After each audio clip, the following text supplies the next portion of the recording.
From the ashes a fire shall be woken. A light from the shadow shall spring.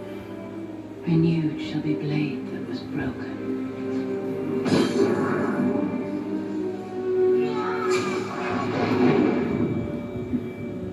The Krampus again shall be king.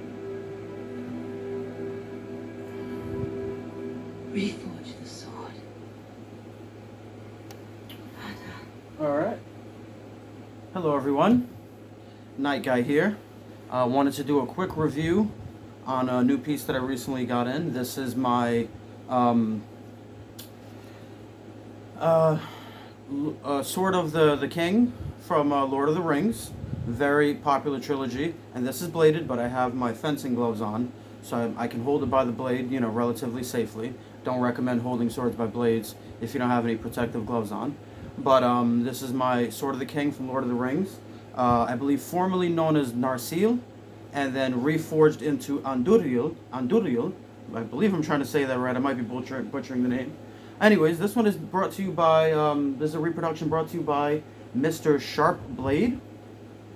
And I've always been a big fan of the saga, Lord of the Rings. Recently I've been getting more into fantasy-styled blades, you know, at least semi-functional. And I think this one definitely hits the mark. What I can say about this one that I like, it's actually relatively very light. Feels pretty solid in the hands.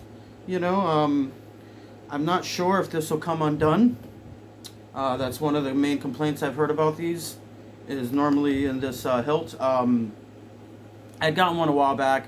There was a reproduction about the same length, oddly enough, but that one had a stainless steel blade. This one is carbon steel, said to be high carbon steel, Rockwell hardness of 54 to 60. So it seemed, you know, pretty trustworthy. Definitely fully tanged. They offered another version, or at least it says it's fully tanged.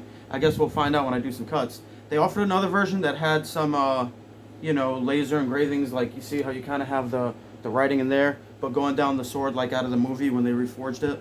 But it was a little more expensive. I got this one for only 130 bucks, so I'm really not complaining. I love how light it is. Yes, the one in the movie was way bigger. This one only has a 29-inch blade, and I believe only sits at 39 inches overall. So it's actually a pretty short two-handed sword. But what I like about it is, you know, I can hold it around in the apartment pretty easy, and I can actually do some of my techniques. I've already done some with the sword. You know, I'm going to upload a video doing some practice with this one pretty soon, just to demonstrate some binding and winding maybe. But, you know, other than that, I can't complain. I love how beautiful this thing looks. That right there alone, you know, really just made it very desirable to me. You know, has a little fuller running down, double-edged. Pretty sharp.